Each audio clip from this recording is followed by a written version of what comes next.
যদি আপনার একটি ব্যাংকের অ্যাকাউন্টে ডিবিটি লিঙ্ক করা থাকে, সেটি আপনি অন্য ব্যাংকের অ্যাকাউন্টে কিভাবে ট্রান্সফার করবেন। তো এর জন্য সরাসরি আপনাদের গুগলে চলে আসতে হবে এবং লিখতে হবে এনপিসিআই। তারপরে এনপিসিআইয়ের প্রথমে যে ওয়েবসাইট রয়েছে সেটাই ক্লিক করবেন, ওপরে কাস্টমার অপশনে ক্লিক করে ভারত আধার সিডিং অপশনে ক্লিক করবেন এবং সরাসরি কিন্তু রিডাইরেক্ট হয়ে এনপিসিআইয়ের যে অফিসিয়ালি ওয়েবসাইট পেজ রয়েছে সেটাই কিন্তু রিডাইরেক্ট হয়ে যাবে আধার সিডিং করার জন্য। তো এর জন্য আপনাদের আধার সিডিং অ্যান্ড ডিসিডিং অপশনে ক্লিক করতে হবে।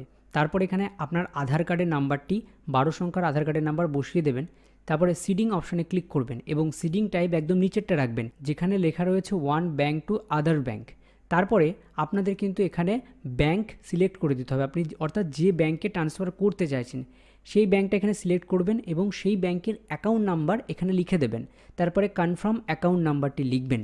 তারপরে নিচে আপনারা দেখতে পাচ্ছেন যে ফাঁকা বক্স রয়েছে, এই ফাঁকা বক্সে টিক করে তারপরে যে ক্যাপচার কোডটা রয়েছে ক্যাপচার কোড লিখে সাবমিট বাটনে ক্লিক করার পর আই এগ্রিতে ক্লিক করবেন এবং আপনার আধার কার্ডের সাথে যে নাম্বার লিঙ্ক রয়েছে সেই নাম্বারে একটি ওটিপি চলে যাবে, সেই ওটিপিটা এখানে বসিয়ে আপনাদের কনফার্ম বাটনে ক্লিক করে একটু অপেক্ষা করতে হবে। তারপরে কিছুক্ষণ এখানে লোডিং হবে, তারপরে আবারও কনফার্ম করতে হবে, অর্থাৎ স্টেট ব্যাংকের থেকে আমরা এখন ব্যাংক অফ বরোদায় লিঙ্ক করছি। তারপরে তার জন্য এখানে কনফার্ম অপশানে ক্লিক করবেন, একটু লোডিং হবে।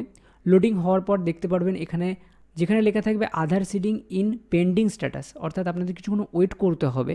কিছুক্ষণ ওয়েট করার পর আপনাদের কিন্তু এখানে দেখতেই পারছেন সাকসেসফুলিভাবে আমরা আধার সিডিং যেটা চেঞ্জ করে ফেললাম, যেটা কিন্তু ট্রান্সফার করলাম স্টেট ব্যাংকের অ্যাকাউন্ট থেকে ব্যাংক অফ বরোদার অ্যাকাউন্টে।